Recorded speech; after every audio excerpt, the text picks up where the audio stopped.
Welcome class. Last class में हमने व्यवहार के अध्ययन की विधियों का अध्ययन जो है वो किया था और हम इस यूनिट के इथोलॉजी के चौथे चैप्टर फिरामोन्स के कार्यों का प्रारंभिक ज्ञान इसमें इसका अध्ययन करेंगे और इसमें हम देखेंगे कि फिरामोन क्या है और ये जंतुओं में किस प्रकार से कार्य करते हैं और इनका क्या उपयोग है। तो सबसे पहले हम बात करते हैं कि फिरामोन क्या चीज है। तो फिरामोन जो हैं वे रासायनिक पदार्थ हैं जो प्राणियों के द्वारा स्रावित किए जाते हैं और अपनी ही जाति के जो उनके दूसरे सदस्य हैं, जब ये सदस्य इन फिरामोन को ग्रहण करते हैं तो जो सदस्य इसको ग्रहण कर रहा है उसका व्यवहार जो है वो प्रभावित होता है। तो हार्मोन से ये इस प्रकार से अलग है कि इनको शरीर के बाहर स्रावित कर दिया जाता है और ये इनका जो टारगेट है वो जो जंतु इनको स्रावित कर रहा है उसी की जाति के दूसरे सदस्य जो कि उसको ग्रहण कर रहे हैं वो होते हैं। ठीक है, जबकि हमने हार्मोन्स में देखा था कि वो रक्त में स्रावित कर दिए जाते हैं और जंतु के अंदर ही अपने टारगेट ऑर्गन्स तक पहुंच करके और अपने प्रभाव को प्रकट वो वहां पर करते हैं। तो इससे होता क्या है कि फिरामोन्स के कारण से एक ही जाति के सदस्यों में एक समन्वय जो है वो बना हुआ रहता है। तो फिरामोन जो हैं ये जटिल प्रकार के रासायनिक पदार्थ हैं और जो जंतु इनको ग्रहण करता है उसमें जो सिग्नल्स हैं उनको वो समझता है और उसके अनुरूप वो कुछ क्रियाएं जो हैं वो करता है।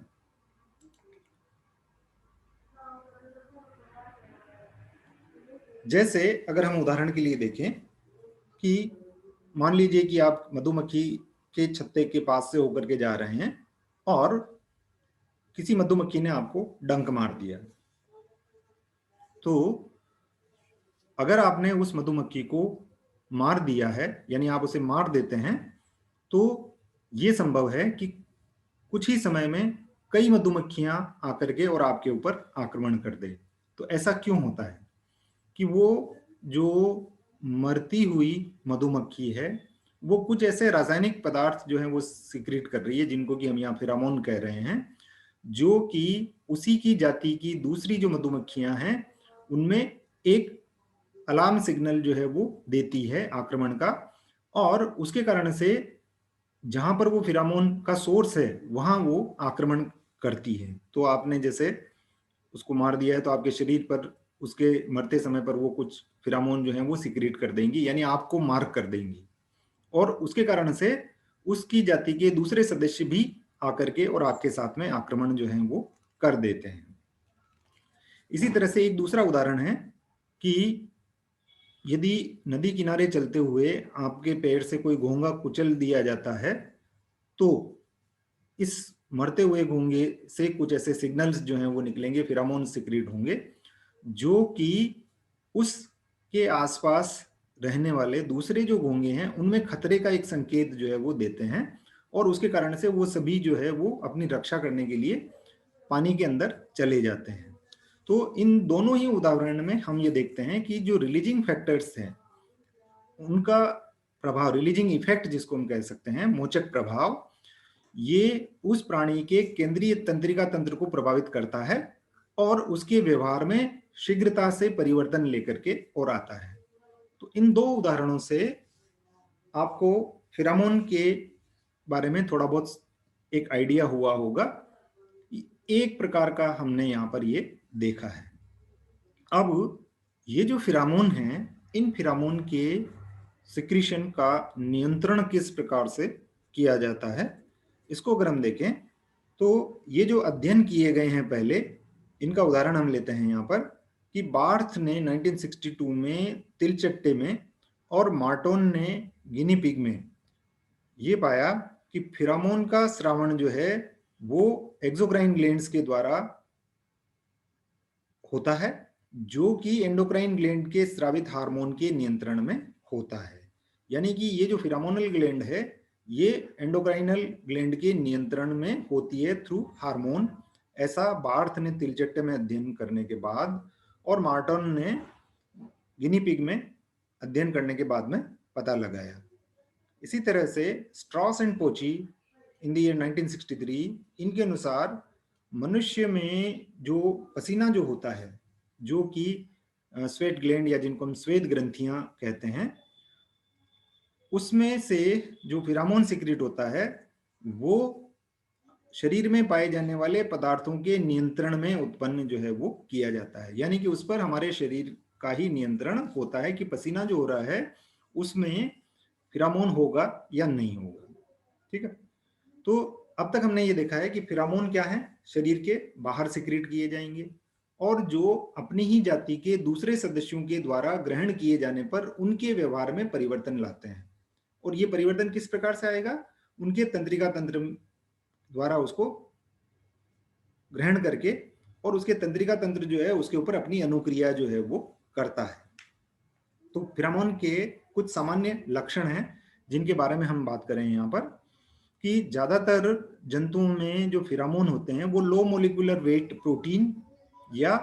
फैटी एसिड या वसा अम्लों के डेरिवेटिव्स होते हैं। क्या हुआ, या तो प्रोटीन होगा या वसा अम्लों के डेरिवेटिव होगा और इनका अणुभार मॉलिक्यूलर वेट जो हमने कहा कि लो मॉलिक्यूलर वेट होता है, कम अणुभार जो है वो होता है। दूसरी चीज कि फिरामोन जो हैं वो पहुंचेंगे कैसे, जैसे हार्मोन में तो हमने देखा था कि ब्लड के द्वारा ये पहुंचा दिए जाते हैं, लेकिन फिरामोन के जाने का जरिया क्या होगा, शरीर के बाहर जब हम इनको सिक्रीट करते हैं तो ये एक ही रास्ता इनके पास बचता है कि ये हवा के द्वारा फैल करके और दूसरे जंतुओं तक पहुंचे। तो इसके लिए फिरामोन जो हैं वो वोलेटाइल होते हैं, यानी जो कि भाप बन करके और उड़ जाते हैं, शरीर से बाहर सिक्रीट करते ही उनका वोलेटाइल होने की वजह से वाष्प में परिवर्तित ये हो जाते हैं और विसरण की क्रिया के द्वारा ये फैल जाते हैं, जिनको कि दूसरे जंतु जो हैं वो ग्रहण करते हैं। तो स्थलीय जंतुओं में तो वायु के द्वारा और जलीय जंतुओं में जल के साथ में ये फैलते हैं और दूसरे जंतुओं तक पहुंचते हैं। तो विसरण में आप देखेंगे कि जो सोर्स है उस जगह पर प्रभाव जो है वो अधिक होगा, क्योंकि वहां पर फिरामोन की कंसंट्रेशन अधिक होगी। तो फिरामोन का अधिकतम प्रभाव, फिरामोन की अधिक सांद्रता और उस प्रभावित होने वाले जंतु के जो सिक्रीट कर रहा है उसके पास में होने पर अधिक प्रभाव इसका होगा, क्योंकि विसरण आप जानते हैं, हमने पढ़ा हुआ है इसको। ओके, तो दूसरी चीज कि ये छोटी कार्बन श्रृंखला युक्त फिरामोन जो हैं इनमें वो जंतुओं में खतरे का संकेत देते हैं और लंबी कार्बन श्रृंखला युक्त फिरामोन जो है वो यौन आकर्षण उत्पन्न करते हैं, यानी कि ये विपरीत लिंगी को आकर्षित करने का काम करते हैं। यौन आकर्षक फिरामोन की हम बात कर रहे हैं, इनको हम कहते हैं सेक्स अट्रैक्टेंट। इनका सिक्रीशन कीटों में रात्रि के समय में होता है और ये पानी या जल के साथ में कई किलोमीटर दूर तक फैल करके और अपना प्रभाव जो है वो प्रदर्शित करते हैं, यानी कि वो विपरीत लिंगी, उसी जाति के विपरीत लिंगी सदस्यों को प्रभावित करने का काम जो है वो करते हैं। तो सामान्यतः फिरामोन जो है दो या अधिक रासायनिक तत्वों के मिश्रण जो हैं ये होते हैं और इनका जैविक रूप से क्रियाशील करने के लिए एक उचित मात्रा में सिक्रीशन होना आवश्यक होता है, क्योंकि इनको विसरण के द्वारा एक जगह से दूसरी जगह पर पहुंचना होता है। तो ये तो हो गई बात हमारे इसकी कि ये सामान्य लक्षण है इसके। अब ये अपनी क्रिया किस प्रकार से करवाता है, मोड ऑफ एक्शन ऑफ फिरामोन, फिरामोन की क्रिया विधि, कि ये अपनी क्रिया किस प्रकार से करेगा। तो हमने ये कहा है कि एक जंतु जो है वो फिरामोन का सिक्रीशन कर रहा है और उसी के जाति के दूसरे सदस्य उसको ग्रहण कर रहे हैं। तो ग्रहण करने से क्या मतलब है हमारा, कि वो उस जंतु में किस प्रकार से उसके कांटेक्ट में आएगा, उसके किस तरह से उसके अंदर, शरीर के अंदर ये प्रवेश करेगा। तो कई अलग अलग तरीके हैं जिनसे कि फिरामोन जो हैं वो दूसरे जंतुओं के अंदर जा सकता है। तो पहला जो तरीका है वो है ग्रहण क्रिया द्वारा, बाय ऑल्फैक्शन यानी सूंघने से। जैसे इंसेक्ट्स और मैमल्स में जो यौनाकर्षक फिरामोन जिनको हम कह रहे हैं सेक्स अट्रैक्टेंट, इनका ज्ञान जो है वो सूंघने से होता है, और जंतु जब इनको सूंघता है तो ये उसके शरीर में अंदर की ओर जाएंगे, उनके जो मॉलिक्यूल हैं वो शरीर के अंदर श्वास के साथ जाते हैं और वो अपना प्रभाव जो है वो उसके बाद प्रकट करेंगे। दूसरी चीज बाय इंजेशन, अंतर्ग्रहण के द्वारा भोजन के रूप साथ में ये लिया जा सकता है या आहार नाल में प्रवेश करने के बाद में। जैसे मधुमक्खी में जो रानी मधुमक्खी होती है उसमें मैंडिबुलर जो ग्लैंड होती हैं, उसकी मैंडिबल के पास में पाई जाने वाली जो ग्लैंड होती हैं, उनसे अल्फा कीटो डेकानोइक एसिड सिक्रेट किया जाता है। और ये अल्फा कीटो डेकानोइक एसिड, क्योंकि रानी जो है वो अपने क्वीन चैम्बर के अंदर रहती है, ये मैंने आपको हनी बी का जो कल्चर है वहां पर मैंने आपको बताया था कि किस प्रकार से कल्चर जो है इसका किया जाता है शहद के लिए। तो वहां पर मैंने आपको बताया था कि ये अपने क्वीन चैम्बर के अंदर रहती है, तो बाकी के श्रमिक जो हैं वो इसके लगातार कांटेक्ट में रहते हैं। तो ये जब कोई पदार्थ सिक्रेट कर रही है तो उनके भोज्य पदार्थों के अंदर भी ये मिल जाता है, जिसको कि जब श्रमिक ग्रहण करते हैं तो श्रमिक में ओवरी के परिवर्धन की क्रिया रुक जाती है और इसके कारण से ये मांझ के रूप में विकसित होते हैं, यानी कि ये इनमें फीमेल, स्टेराइल फीमेल जो है वो ये होती है। ओके। तीसरा तरीका होता है कि कांटेक्ट या एब्जॉर्प्शन के द्वारा, कि शरीर की सतह से अगर उसका अवशोषण हो जाता है, जैसे जो एडल्ट मेल टिड्डी हैं उसका जो फिरामोन है वो यदि जुवेनाइल या निम्फ जिसको हम कह रहे हैं उसके वो जब इसके कांटेक्ट में आता है तो इसमें ग्रोथ और मेटामॉर्फोसिस, वृद्धि और कायांतरण की क्रिया जो है वो तेज हो जाती है। इसी तरह से एक मकड़ी है ल्यूकोसिड, उसमें जो स्किन ग्लैंड्स होती हैं वहां से फिरामोन जो है वो सिक्रेट किया जाता है नर के द्वारा, और ये मादा मकड़ी जो है उसके शरीर के संपर्क में आने पर उसकी जो स्किन से ये एब्जॉर्ब कर लिया जाता है और इससे लैंगिक क्रिया को प्रेरित ये करता है। ठीक, तो ये विधियां हैं, 3 विधियां हैं, सूंघने से, अंतर्ग्रहण करने से या स्पर्श और अवशोषण से, जिनसे कि फिरामोन जो है वो एक जंतु से दूसरे जंतु के अंदर प्रवेश करेगा। तो फिरामोन के प्रकार की बात करें हम यहाँ पर कि फिरामोन जो है वो अलग अलग प्रकार के हो सकते हैं। तो इनकी जो क्रियाविधि होती है उसके आधार पर फिरामोन को 2 प्रकार में विभक्त जो है वो किया जाता है, यानी कि 2 प्रकार हैं इनके। फर्स्ट को हम कहते हैं जो प्रभाव हो रहा है वो अगर रिलीजर इफेक्ट है, मोचक प्रभाव युक्त, यानी जब एक जंतु के द्वारा स्रावित फिरामोन ग्राही जंतु यानी जो उसको ग्रहण कर रहा है उसके तंत्रिका तंत्र को डायरेक्टली इफेक्ट करते हैं, परोक्ष प्रभाव उनके ऊपर डालते हैं, और जो प्राणी इनको ग्रहण कर रहा है उसके व्यवहार में फास्ट और रिवर्सिबल चेंज जो है वो लेकर के आता है। तेज और उत्क्रमणी, उत्क्रमणी का मतलब क्या, जो बदल भी सकता है, वापस रिवर्स हो सकता है, ऐसे जो होते हैं उनको मोचक प्रभाव युक्त फिरामोन कहते हैं, रिलीजर इफेक्ट। जैसे आपका सेक्स अट्रैक्टेंट या अलार्म फिरामोन जो कि किसी खतरे की सूचना जो है वो देते हैं, या एग्रेशन फिरामोन जिनसे कि प्राणी में उसका एग्रेशन आता है, गुस्सा जो है उसके व्यवहार में आता है और वो आक्रमण के लिए तैयार होता है। तो ऐसे जो फिरामोन हैं उनको हम रिलीजर फिरामोन जो हैं वो कहते हैं। क्लियर है? ओके। दूसरे प्रकार के जो फिरामोन हैं वो हैं प्राइमर प्रभाव युक्त या प्रारंभक प्रभाव युक्त। ये फिरामोन क्या करते हैं कि ग्राही जंतु के तंत्रिका के द्वारा उसके अंतःस्रावी ग्रंथियां,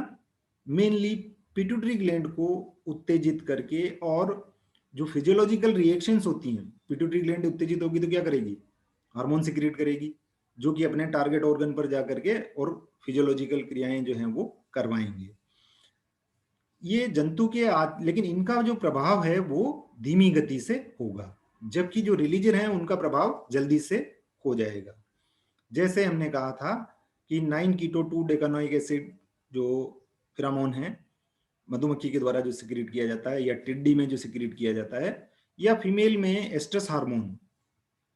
ये जंतुओं के व्यवहार को परोक्ष या अपरोक्ष रूप से प्रभावित करते हैं। यदि फेरामोन जो है वो ग्राही जंतु के सेंट्रल नर्वस सिस्टम को प्रभावित करके और इसके आचरण में तेज परिवर्तन लाते हैं तो उनको हम मोचक प्रभाव युक्त कहेंगे। और यदि फेरामोन जो है वो लंबी अवधि में उसकी फिजियोलॉजी में चेंज करके उसके व्यवहार को परिवर्तित करता है तो उसको हम प्राइमरी इफेक्ट या प्रारंभिक प्रभाव युक्त फेरामोन जो है वो कहेंगे।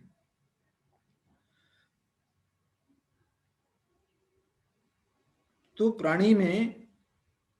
विकासीय क्रम की विशिष्ट अवस्थाओं में क्रियाशील बनकर के ये व्यवहार में परिवर्तन लेकर के और आते हैं। जैसे एक उदाहरण हम यहाँ पर देखें कि फेरामोन जो है वो किस प्रकार से कार्य जो है वो करता है। कि फेरामोन जो है वो सेंट्रल नर्वस सिस्टम को स्टिमुलेट कर रहा है तो रिलीजर इफेक्ट होगा और उसके कारण से उसका व्यवहार जो है वो परिवर्तित होगा। लेकिन ये अगर सेंट्रल नर्वस सिस्टम को प्रभावित करता है और व्यवहार में परिवर्तन लेकर के आता है किसके थ्रू, एंडोक्राइन ग्लैंड और जो मेटाबॉलिक एक्टिविटीज हैं उसके कारण से, तो फिर इसको हम प्राइमर इफेक्ट जो है वो कहेंगे। तो यहाँ हम कुछ उदाहरण लेते हैं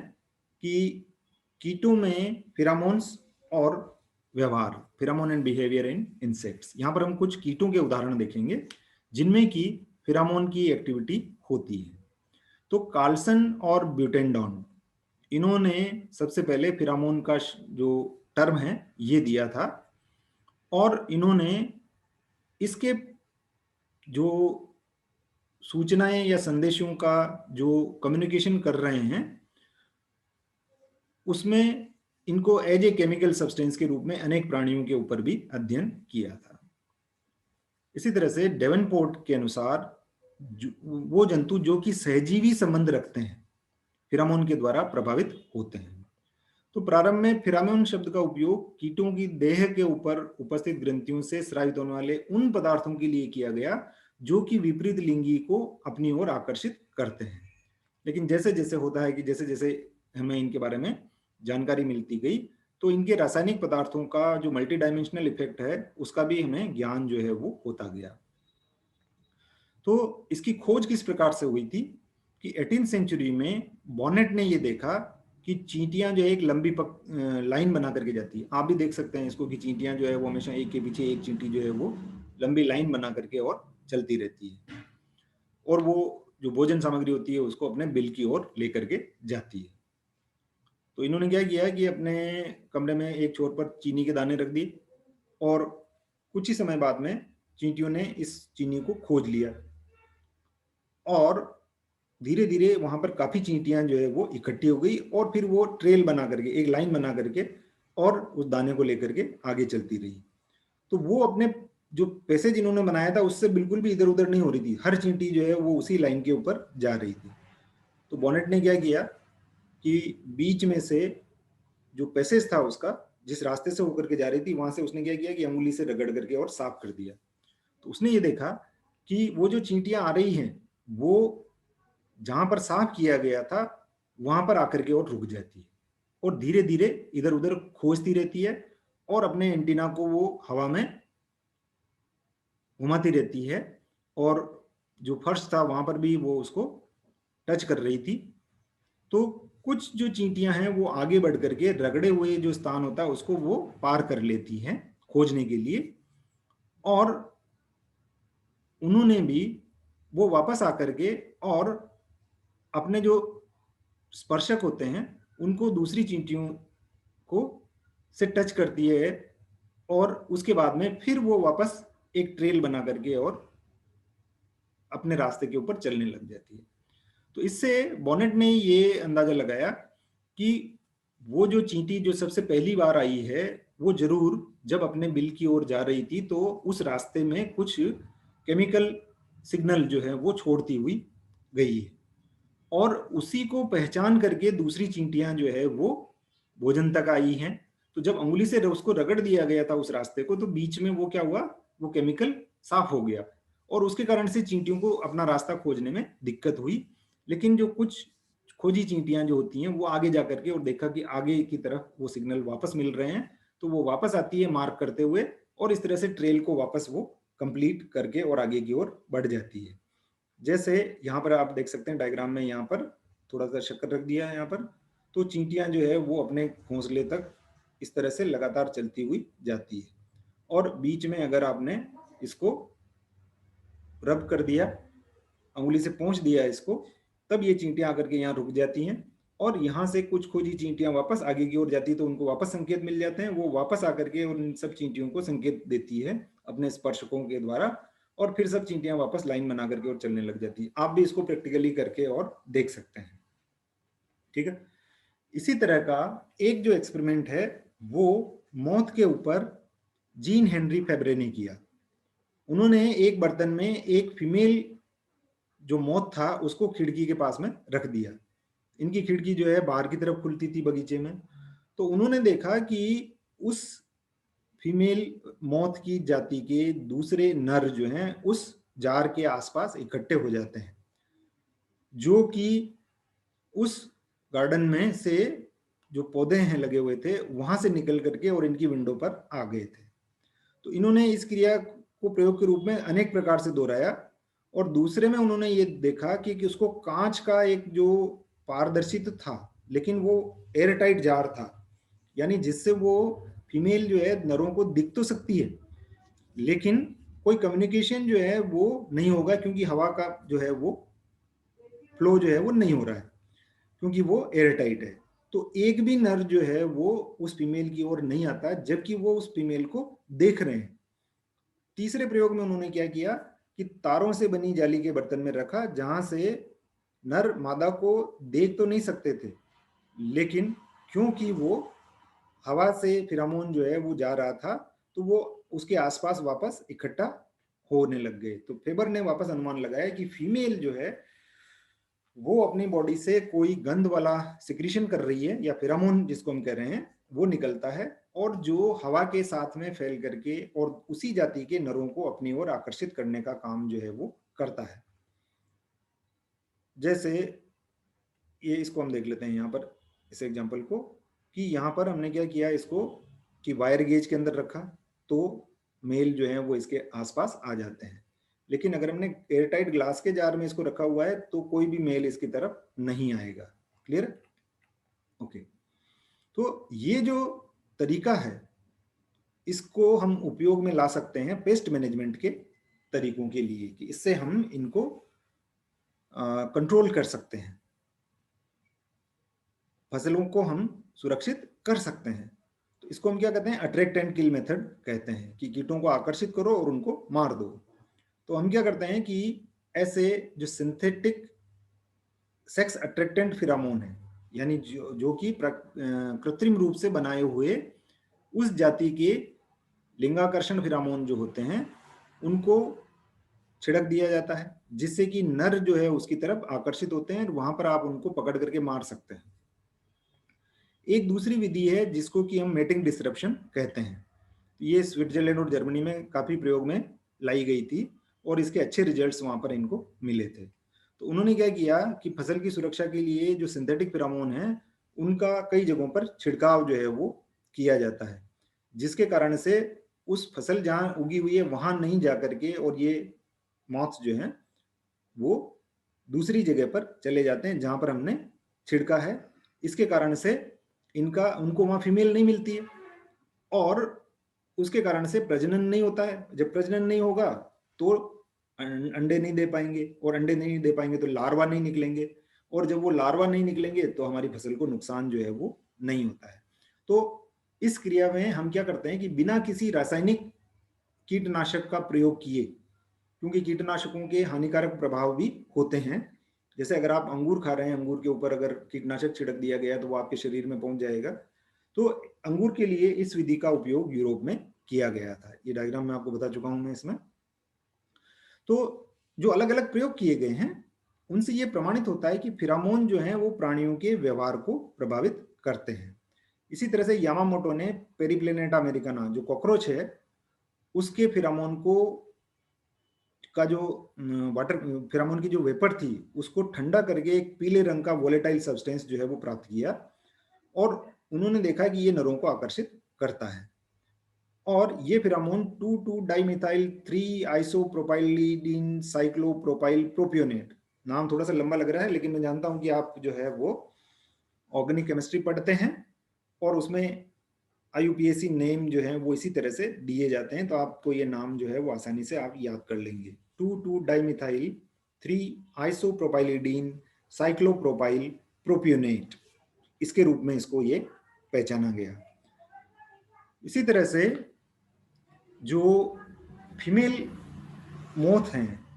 उनमें बॉम्बिकोल पर अध्ययन किए गए थे और बॉम्बेक्स मोराई से ये निकाला गया था, इसलिए इसको बॉम्बिकोल कहा जाता है। इसी तरह से एक जिप्सी मोथ होता है जिसको कि हम गाइप्लूर या जीप्लूर जो है वो कहा जाता है। और